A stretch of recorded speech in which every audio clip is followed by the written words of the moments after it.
The Wes Penre Papers, The Second Level of Learning. First edition November 21, 2012 page. Exopolitics Paper Number 2, The Sirian Overlords by Wes Penre, Monday, July 16, 2012. Revised, Tuesday, July 17, 2012, http://wespenre.com. 1. A review of the Sirius C theory. The reader who has previously read Level I knows that we spent a lot of time talking about the Sirian Overlords in those papers, or the A.am.I, as they call themselves. We also discussed how their planet, which they call A.am.E, was thrown out of its orbit around Sirius C when the star was in the process of turning into a nova about 1 billion years ago, and later shrunk to become a white dwarf star, a state it remains in today. I learned this from Dr. A.R. Borden of Life Physics Group California, LPGC, but similar information can be found from other sources as well, one being some channeled material from the Sirians themselves, a faction which allegedly evolved into higher consciousness and eventually became the Sirian High Council. A website containing their channeled information can be viewed here: http://www.bibliotecopa.ciencia/ciencia_channelers16.htm. We have reasons to return to this group of non-physicals in a later paper. Just as a quick review, the story goes that the planet A.am.E catapulted into deep space in an accelerating speed shortly before the destruction of its home system, heading towards our own solar system. The inhabitants had to move underground in order to survive. Sirius C is located 8.7 light-years from Earth, so it took a while for the planet to reach the outer realms of our solar system. This huge planet, supposedly around 6 times bigger than Earth, having 11 satellites/moons, there may have been 12 moons at that time, or more, however, was then pulled in by the gravity from Neptune and changed direction, now moving towards the inner parts of our solar system. This put A.am.E on collision course with a planet which was then positioned between Mars and Jupiter and was called Maldek among many other names. However, A.am.E missed Maldek with a close call, but one of its moons hit Marduk and took a chunk of the planet with it. After have made the damage, A.am.E once again disappeared out in deep space and catapulted out of our solar system, now with course back towards Sirius and later turned around and back to us. Since then, A.am.E has allegedly been on a 3,600 years orbit around our Sun, as an extra, hidden planet of our solar system.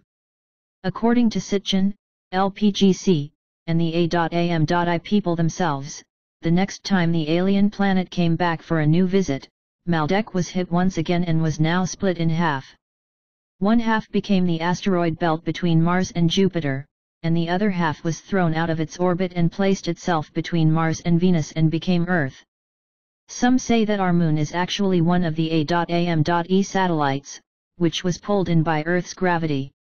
Scientists have now discovered that the moon is actually older than the solar system itself, according to former CIA remote viewer Ingo Swann in his book, Penetration, The Question of Extraterrestrial and Human Telepathy. So if the story about the A.am.E satellite is correct, it would explain the age of our moon. A whole paper about Mars and our own moon will be included in the Level 2 series, by the way. One problem with the Sitchin theory about Nibiru hitting Maldek is that he never even once mentioned that there was life on Maldek once upon a time. In his book it sounds like Maldek was a dead planet, and when Earth was created from the splitting of Maldek, it was not much more than a dead rock. This contradicts all the material out there, both channeled and other, that there was life on Maldek before the planet was destroyed. We are going to discuss this subject in the future, as well.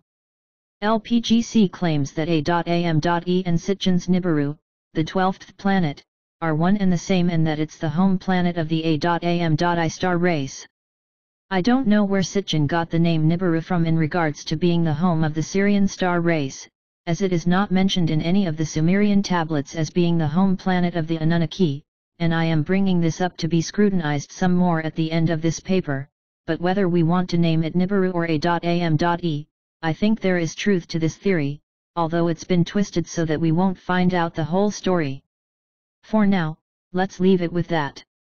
When I asked Dr. Borden, whom I will call AR from here on, because that is what he goes by, who it was that created the A.am.I and if he could tell me what is known about their early history, he told me that very little is known about it, and the A.am.I apparently haven't really told LPGC either, like it was something they prefer not to discuss. AR told me, however, that their founders could have been the so-called tall whites, who have an area in Nevada designated to them by our own government as part of an exchange program, or technology transfer program, TTP. Meaning that we allegedly get technology from them in exchange for that they get this location outside Nellis Air Force Base to use at their convenience. This is all detailed in Level I. AR further hinted at that the A.am.I started a war with their own creator gods, a war they eventually won. He couldn't say for sure whether these founders were the tall whites or not. The early history of the Sirian Overlords, however, is told very convincingly by Robert Morning Sky, both in his Terra papers and other papers that preceded them. I find it very interesting that neither the A.am.I, Sitchin, nor LPGC have ever mentioned Orion nor the Mother Goddess in any of their material, and coherent research such as that of Morning Sky is not mentioned either. I am using Morning Sky as a reference to some extent here in my first papers for a reason. Although I far from agree with everything he has written or said, he is one of the few who has been able to find information that has been hidden from us, stuff other researchers have not been able to find, or have missed. Therefore, I am referring to the parts he wrote which corresponds closely to my own research and leave out the rest. The way Robert tells the story of the Sirians also corresponds pretty well with other reliable sources, such as the Pleiadians. Now, when I have looked at all this different material and compared them, I must say it's stunning to see how Sitchin must deliberately have left out very crucial information and added as he saw fit, like if he took notes from someone in the room, or as if he knew the real story already so that he knew exactly what to leave out and change in order to present a neuter, or perhaps even masculine universe where the divine feminine is totally absent and not even mentioned as a by the way. The Hopi legends and the story of the Star Elder, however, fortunately let us add quite a lot to the puzzle if we know where and how to look. So let's see if we can figure out how the Sirian race came about and how they evolved. 2. The early history of the Sirian people. Just like AR, I have no idea who seeded the planet, or planets, in the Sirius system, and I don't know who the founders were. I just know that normally, although there may be a certain group of founders who instigate the seeding process, many other founder groups usually, but not always, help out in the process. For the sake of our story, the answer to this question does not necessarily need to be answered, unless it would directly have to do with the founders' involvement in the history of planet Earth. I have not found any such important connection. What we do know, especially from Robert Morning Sky, both from his Terra papers and the earlier, Eden, Atlantis, and the UFO myth, is that the Sirians were seeded, and evolved much later than the Aryans. It's a significantly younger star race, but much older than mankind. In their basic biocont def, they are apparently a wolf/reptilian species, but also with cat-like features. Both females and males have golden brown, dark, or red manes, something we touched upon in passing in previous papers. Their ancestors, from whom this star race was genetically engineered, were wolf-cat-like creatures, which seem to have been a blend between a dog, wolf, a cat, and a reptile.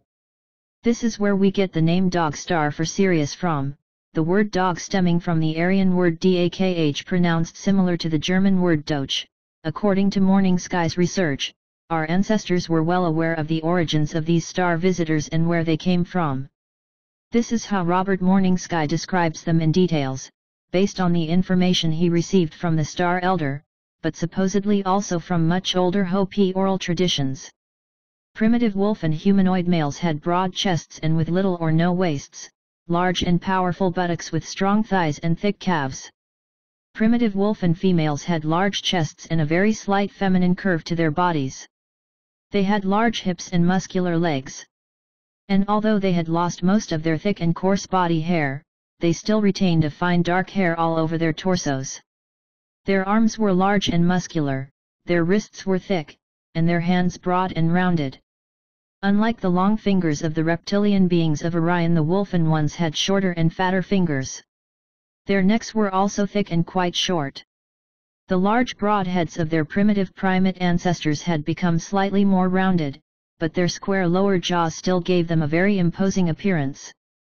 They had broad noses with piercing hunter's eyes, a large forehead, and small ears. And perhaps the most dominating feature of all, hair. Lots of hair. The manes of their ancestors had given them coarse beards on the faces of the males and long sideburns with chin whiskers on the females. As wolfen women braided their hair, so too wolfen men braided their beards. Their hair and beards ranged in color from a golden brown to dark shades of auburn brown to a deep jet black. One race even had thick and long manes of deep red hair. When taken together, all of these features served to give the wolfen people the distinct resemblance with humanoid lions. Surprisingly, the Sirians, the way they have looked like for millions of years, are also described in Robert's work as short and sturdy, not as giants. This could be to their great advantage, however, as a shorter person, if strong and quick, can outdo a taller, less mobile individual. A typical example of this is the biblical story about David and Goliath. When I hear the Sirian Overlords described in this fashion, it immediately makes me think of J.R.R. Tolkien's dwarves, especially how they are depicted in the film trilogy by Peter Jackson, The Lord of the Rings. Others, however, suggest that they look more like Diargo in Farscape, and that seems pretty plausible, because there you can also see the reptilian feature. I have had both Gimli and Diargo confirmed by two different sources as being very close to how the Sirian Overlords look. We can sometimes get a hint of how they looked like in the Sumerian tablets as well, although the bodies they used here on Earth, and still do, are not really their original bodies, but were genetically manipulated and cloned to blend in better with the human societies of the time. Like author and researcher R.A. Boulay said in his excellent book, Flying Serpents and Dragons from 1990, in Sumerian times they seem to have showed themselves off as more majestic and larger in size than humans, just to emphasize their superiority, perhaps, and they kept their locked hair and long, braided beards. We can also see that their eyes are depicted as bigger than those of humans, with an odd shape, which is probably more similar to how their original eyes look like. We also see them depicted at times as extremely tall reptilians, dragons, even flying dragons, people with bird heads and human bodies, crocodile heads, hyena heads, wolf heads, and jackal heads, etc., all with humanoid torsos. Knowing what we know now about nano-travel and avatars, many of these beings are most certainly depicted in the shapes and forms in which they sometimes mocked themselves up in front of humans, either to intimidate or to show certain traits to create a specific impact on our ancestors. Today, however, the bodies these people use when mingling with us are very human-like. In fact, they are neither giants, nor dwarfs, but are such that we could pass them on the street and never notice, except if we look them deep in the eyes. If we do, we may get this strange feeling that the person's eyes have more of a cat or reptilian-like slit which bleeds through at times, while other times they are able to hide it. Morning Sky in his Eden, Atlantis, and the UFO myth goes on telling us that the sexual behavior of this star race was quite violent in the past. A dominant male had to prove himself before the female and defeat her in battle. If he couldn't, he was not worthy. If he could, they mated, often violently. A male could keep a harem if he wanted to. It proved his status if he showed that he was capable of keep as many females as he could possibly handle. This showed that he was a warrior and had managed to tame all these females after had defeated them in a one-to-one battle. In their society, it was very much the survival of the fittest and strongest. Males could also steal wives from each other, and if the original husband couldn't steal her back, the female was often pleased with her new husband because he was obviously of a stronger stock than her previous. It was all about survival in a very harsh environment. Although they eventually realized that body death is not the end of it, being defeated and killed was considered a weakness and something the soul brought with her into the next body. It was almost like this species was seeded to become a warrior race, which makes me suspect that their founders had this in mind, but perhaps had no idea what they had put into existence, or did they? It seems like this star race has kept almost all of these features into present time. In Morning Sky's work, the Sirian warrior race is described as quite barbaric, both in everyday life and in war. On the battlefield they eat their enemies, and if an enemy soldier is not quite dead, they are eaten alive. This sounds very macabre to us, but if we think about what we know regarding this star race from other sources, it shouldn't come as a surprise. In Sitchin's books, they are presented as a very promiscuous, incestuous, and barbaric race as well. To make sure that the bloodline of an enemy didn't continue past a certain point, they chopped off, or even bit off each other's private parts and threw them to the vultures, in the river, or they ate them. The Pleiadians say that, besides using us as their slave labor, the Sirians are also using us as their food source, both in physical and metaphysical terms. They eat us, literally, when they feel like it, but also eat our energy, which is our souls, by feeding off of our fears, terrors, anxiety, hate, and other lower vibrational emotions. In addition, they say, this star race also drink our blood, because the blood contains the elements of the soul as well. History has showed that all these traits are not exaggerations. Morning Sky adds to this by telling us that in dire times the Sirians even eat their young. In total contrast to the Aryan Empire, the Sirians, and what was to develop into the Syrian Empire, is male-dominated to the extreme. Curiously enough, the Syrian prince, Utuama, pronounced Shamash, whom I've been in contact with, told me, after I had presented this barbaric description of him and his star race in level I, that I was surprisingly correct when comes to describing the Syrians, so it seems we get confirmation directly from the horse's mouth. It may sound like I am trying to demonize this star race, which is not at all my intention. I still believe that there are those of the Syrian race, even amongst the group that visited Earth, who were, and are, friendlier around mankind. In other words, they are being more spiritually evolved than their brothers and sisters. Kudos to those, but they are mostly out of the scope of this series of papers, as they seem to have very little impact on how we are treated today, and my intention is to give the reader an as clear picture as possible of how this star race is affecting us in present time and what we can do about it. The evidence of their negative involvement in our evolution is no less than abundant, I even dare say, overwhelming. 3. The Sirians become a spacefaring species. All evidence points to that the Sirians have become a very technically advanced society, but still with a strict hierarchical structure, where different kings rule with an iron fist over the rest of the population. Bloodlines are extremely important for the Sirians, because a strong and pure bloodline means survival and power over others. Therefore, the royal bloodlines of the Sirians are considered the strongest, most ruthless, and most powerful of them all. This is one of the reasons why incest is practiced, but they also realize that if a family only produces offspring within their own bloodline, it is going to weaken them after a certain amount of generations, so on occasion, they also create offspring by marrying someone from another powerful bloodline, where both parties may benefit from such a relationship. Additionally, it only makes sense that the same souls incarnate over and over within the same family if they can stand the competition with other souls. In Sitchin's work, and even when talking to LPGC, very little is said about the A.am.I working class. All we hear about is the royal families and their spoiled, revengeful sons and daughter who use other worlds and innocent beings as playgrounds and toys for their war games and pumping of testosterone.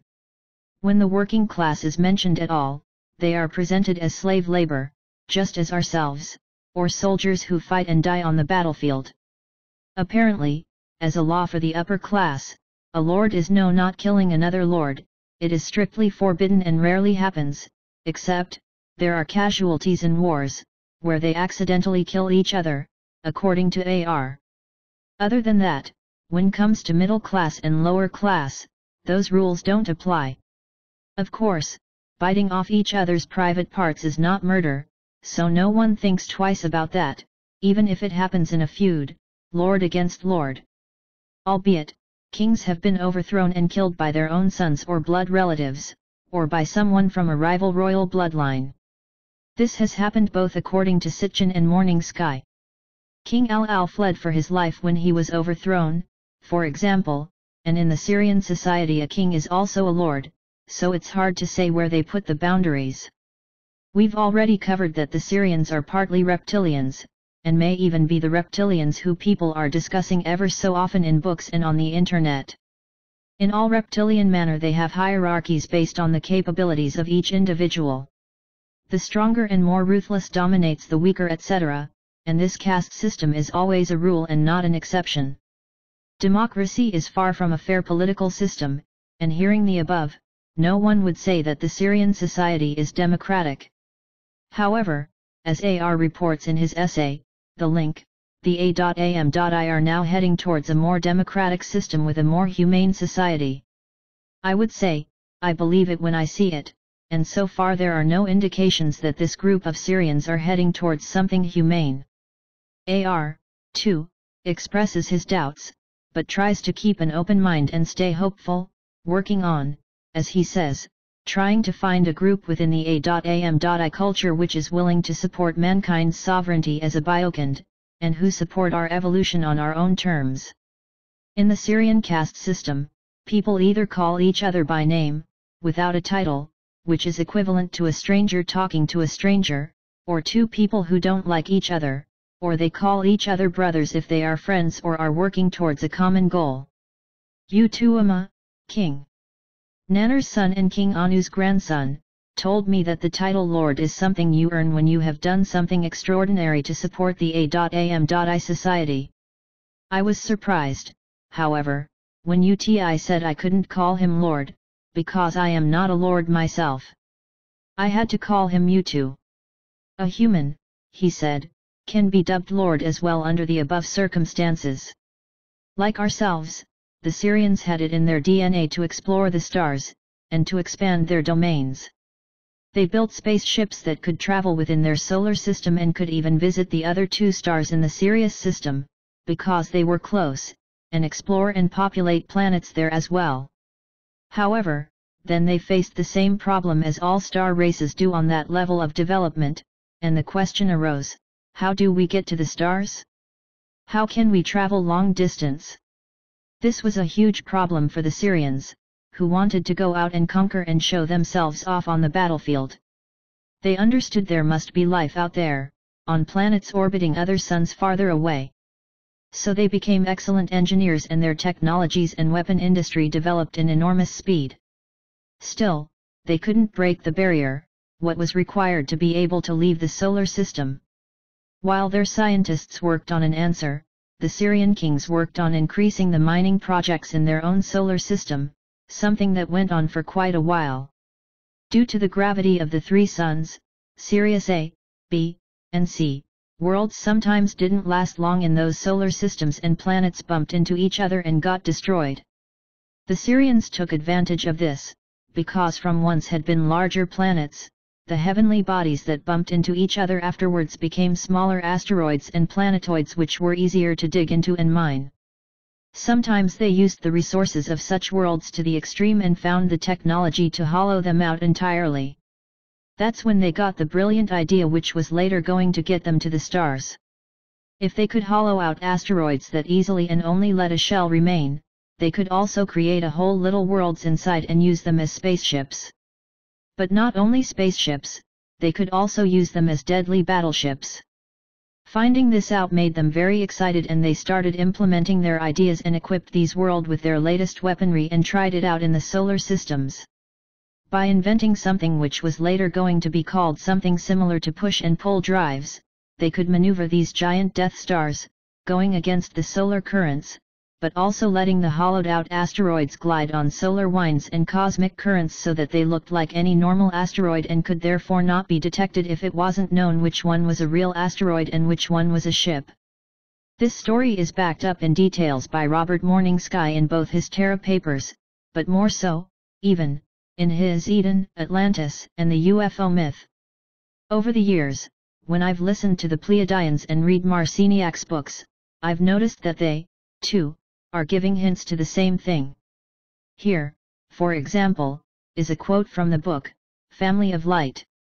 Build your foundation with your physical form, and then you will begin to understand what is happening in the heavens, what the comets are, what the great energy waves embody, who builds and flies the spaceships, and from what line of time they jump. My emphasis. It is unclear exactly when the Sirians were starting their interstellar travels and how they found out how to do it, but one day, apparently, they discovered the so-called Einstein-Rosen bridges stargates, and how these sometimes led right onto a cosmic highway which finally could take them to the stars. With a few adjustments, one of them was to develop something like a fold drive, where they could travel across folded space to quickly get to another location in space. The Sirian star race was ready to reach the stars. They learned how to travel the galactic highways in their hollowed-out battleships, and they became a deadly force and extremely successful invaders. With time they became excellent travelers of the void. What they did was that they traveled together in huge armadas of hollowed-out asteroids across the star lanes and suddenly appeared in a solar system far away from their home in Sirius. Even if there was a fairly advanced star race living in that foreign system, with a tight security system, they would never think twice about a swarm of comets of asteroids coming into the solar system. It happens all the time in all star systems. So they were always taken by surprise when the Sirian deadly forces started using their highly murderous weapons that could wipe out whole civilizations before they even had time to get together and defend themselves. Who could defend themselves against solid heavenly bodies? The Sirians seldom took prisoners of war. The battles were usually an orgy in slaughtering, flesh-eating and blood-drinking, rape and torture. A new king, lower in rank than the Canis king, the major Sirian king of the home Sirius star system, was then put on the throne on the newly conquered world, and Sirians started migrating to the new planet, and so the empire grew with time. The Sirian Overlords were extremely pleased to say that they had never lost a war, no star race had been able to resist them or defeat them. They started looking at themselves as the kings of the universe. Until the day when they reached the outskirts of the Orion Empire. 4. The Sirian Overlords today. In the next paper we are going to see what happened when the Sirians and the Aryans met for the first time and what that violent encounter developed into. But to complete the overview on whom the Sirians are, and as a complement to what I wrote in Level I, let's say a few words about whom they are today. While the Aryans have evolved to become a spiritual empire, the Sirians have mainly built theirs on technology and never really cared too much about the spiritual part of existence. They are fully aware of that the universe is feminine in nature but are keeping that part secret. Since they started expanding their empire, they have now laid quite a few star systems under their jurisdiction and are still considered being a feared, violent race. They are, like I mentioned above, excellent pilots of the KHAA, and after billions or years, they are apparently still to a large degree using hollowed-out craft in their space fleet, although I'm sure they've found even more profound ways to travel between star systems in their asteroids. I also know that they are using other type of craft as well, at least when they are cruising our solar system. Some have described encounters with them where they have been using a big, black triangular mothership with 3 big lights underneath, one in each corner of the triangle. In the dark, it therefore looks like there are 3 smaller ships. Other shapes have been reported as well. However, there is much more to the story about UFOs in the sky than has been told to the public, and I will bring that up in a later paper. Since their first attempts to conquer space as a species anchored in 4% space/time with solid bodies like ours, they have evolved into becoming interdimensional beings who can also nano-travel. It is my qualified guess that the main reasons they have kept their hollowed-out craft technology is simply because they can hide in plain sight, and these solid ships are still excellent weapons.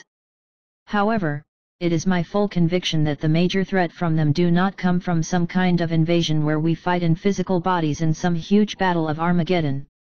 Albeit, this may be a part of it, the major threat is going to come from the nano world. 5. A closer look at Nibiru. Ever since Sitchin wrote about Nibiru being the home planet of what he called the Annunaki, there has been controversy regarding this planet. People are disputing the authenticity, and it doesn't seem to go away. Debates have gone back and forth what this 12th planet is, if anything. I believe there is no part or section of Sitchin's work that has been so much discussed and disputed as this alleged big planet in its 3,600 years orbit around our Sun, the planet which moons say to have split Maldek/Phaeton/Mulj/Marduk, the old planet between Mars and Jupiter, in two during at least two of its passages through our solar system and created the asteroid belt and planet Earth. I would say that the reason Nibiru is so controversy is because it's not mentioned in the Sumerian scriptures as the home planet of the A.am.I. Interesting as well, I have never seen the A.am.I mention anywhere that Nibiru is their home planet. They have never taken that word in their mouth from what I know of, at least it's not mentioned in public. They say they come from Sirius. What AR and LPGC call Nibiru, the incoming call A.am.E. Yes, they agree that this home planet is on a 3,600 years orbit around the solar system, but they never seem to take the word Nibiru in their mouths. Anton Parks says in his long appendix about Nibiru being the planet Venus, that he thinks Sitchin draws his conclusions that Nibiru is the Annunaki home planet from clay tablet VA 243. At the left side of the tablet, between the two figures standing up, there is a drawing looking like a sun in the middle, surrounded by what seems to be 11 planets or satellites. Parks says that this tablet is not an astronomical tablet, and the only inscription pertaining to it says, Duzpsiga, a personal name, Elialot, personal name, your servant.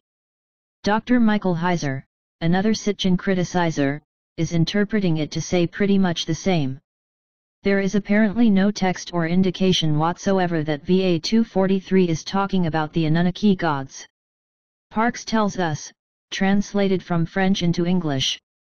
I would argue with this conclusion, because even if the tablet doesn't mention the Annunaki, the man on the seat is a giant, and even if it doesn't mention a sun and planets that are orbiting it, it looks pretty obvious to me that it is.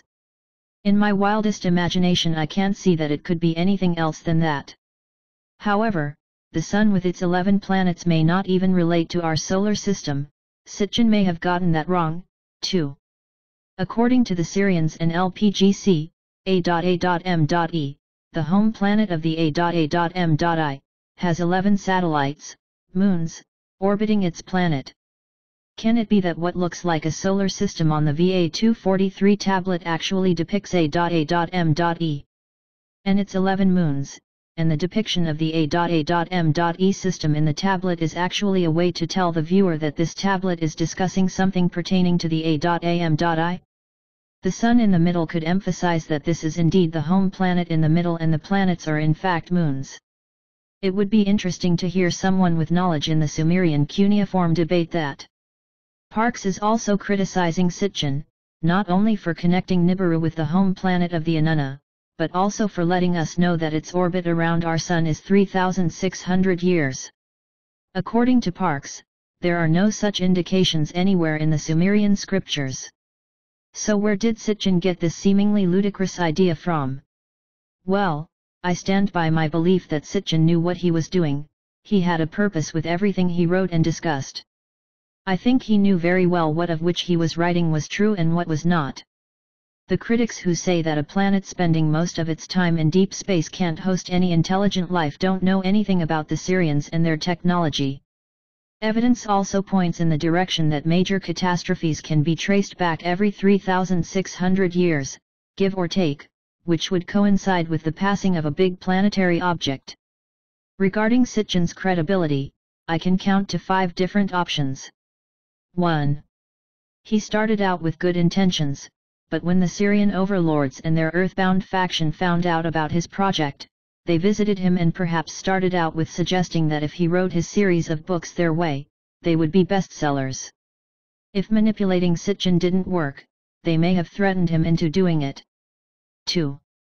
Sitchin knew, from being in contact with the A.am.I, or from having access to tablets that were never made public, that there is more to the story than is described in the public tablets. Similar to that, there are tons of books that could have been part of the Bible were edited out and hidden from the public. After all, there are still a lot of tablets missing that they say they haven't found yet. Or have they? So, Sitchin used certain terms, like Nibiru, and gave them certain attributes he saw appropriate to enhance an agenda, knowing that very few scholars knew how to translate the cuneiform. He thought he was safe and that his story was so good that people prefer to believe it's true, even the parts that are not. 3. He channeled some of the material in his books, or someone Sitchin knew well, did. If so, it explains why some of his information seems to be accurate while other parts are not. The entities were not honest. 4. Sitchin was a pawn / or a mind-controlled slave to the PTB and the A.am.I. Hence, he wrote his books in a compartmentalized state. 5. Sitchin was himself A.am.I, possessing a human body. If this was the case, the Sirian spirit, inhabiting the body, could write whatever he wanted, which would enhance future events that will fulfill prophecies. And better yet, this spirit very well knew the real story, because it was part of his own history.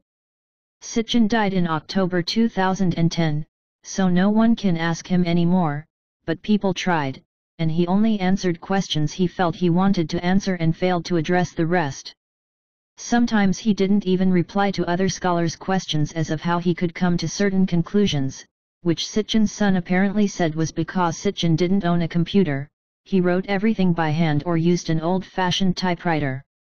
I don't know what is true or not in that case. However, if I had to choose one of the options, 1 to 5 above, I would say number 5 is the most plausible one, only because it answers most questions. This is just based on opinion and my own logic, so I could be wrong. However, I strongly believe that one of the options, or a mix of them, is true. What I do not think is that he was a genuine researcher and scholar who had the best interest of mankind in mind and that he did the best he could. Gary Zeitlin, who published Park's work in English, also emphasizes that there is no reference in the Sumerian tablets to that the Annunaki come from Nibiru. I repeat, there is none. If there were, the whole world could verify it, a thing which has definitely not been done up to the present. I insist, and I show this in my recent book. I am not asking anyone to believe words that I have received affirming this version is better than any other. On the contrary, I must insist that Mr. Sitchin doesn't seem to know the truth about the tablets that he pretends to analyze. Otherwise, he would long ago have given the references to those tablets that a rash handful have demanded of him for years. Nowhere is there any written allusion such as the Annunaki of Nibiru or the gods of Nibiru or they descended from Nibiru. GMSS. It needs to be noted, however, that instead of Nibiru, Parks and the Zeitlin couple state that the Annunaki come from Doku and the Pleiades, which is incorrect, probably due to his own mistranslation. Sitchin is using Nibiru consistently throughout his books as a key element in his story, and always refers it to the home planet of the gods. However, says Zeitlin and Parks, the few times the word Nibiru, is used, it seems to be pertaining to Jupiter or Mercury. Parks also says on a few other occasions that he thinks Nibiru is equivalent to Venus in the Sumerian scriptures, being the so-called Multiverse, which was the moon of Maldek, the planet between Mars and Jupiter, who split in a million pieces in the far past. Another issue is gold. Sitchin claims that the Annunaki needed gold to rebuild the dying atmosphere of their home planet, while Parks claims there are no such claims in the tablets.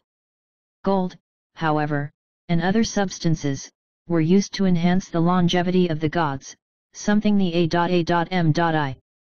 and LPGC have stated, as well as Morning Sky. All these contradictions seem to indicate that Sitchin simply knew more than he said, at least that's how I interpret it. Too much of Sitchin's translations are actually correct to dismiss him as a linguist. He knew what he was doing. Although, could some of it be guesswork on his part? Not in my opinion. The way he's telling the story, with warts and all, comes too close to fitting into the whole agenda of ancient prophecy, something we will learn in a later paper. In one way or the other, he was in alliance with the Sirians, there is little doubt in my mind. He knew they are here and he was in contact with them, is my conclusion. It is doubtful that the A.am.I need gold to rebuild their atmosphere for reasons we will soon go into, but it could be something they used as disinformation so that we feel empathy for them and understand why they had to come here and dig for gold and other minerals. They want us to believe that it was for survival purposes. Parks and Zeitlin make a few other comparisons between Parks' translations and those of Sitchin's, but I think I made their points here, and if the reader wants to know more, please visit the site of the Zeitlin couple here, http://www.zeitlin.net/endenchantment/anibheru.html. I think it makes perfect sense that the A.A.M.I. use hollowed out planets as battleships, or Death Stars, like the one we saw in Star Wars. They also work as temporary homes when they leave their current home star system in Sirius. Interestingly enough, I read an article some time ago from the Daily Galaxy, which is a bona fide astronomy newsletter, with the title, "Spaceships as Death Stars?" Leading space travel physicists say yes. So it looks like they are already now starting to prepare us for what is to come. Scientifically speaking, it's not at all impossible for the Sirians to have a planet in a 3,600 years orbit around our Sun. If they want to call it Nibiru, A.A.M.E, Planet X, or something else, it's up to them. After have researched it, and also taken part of LPGCS research, I have no doubts that a Planet X is entering the solar system, coming in from the south. It is a red planet, followed by 11 satellites/moons, and it has been spotted by NASA at least since 1982, when it was all over the news. I think there is enough evidence that this is the case. And by the way, here is some more. http://battleoferth.wordpress.com/2011/06/03/nibiru-planet-x-20122-proof-of-government-conspiracy http://battleoferth.wordpress.com/2011/02/17/scientists-telescope-massive-hidden-object-in-space http://battleoferth.wordpress.com/2010-010/004/1/7/the-link-extraterrestrials-near-earth-the-ground. The next paper is going to discuss the galactic wars where both the Sirian Overlords and the Aryans were involved. But the story takes an interesting turn, because at one point the Sirians and the Aryans fought side by side.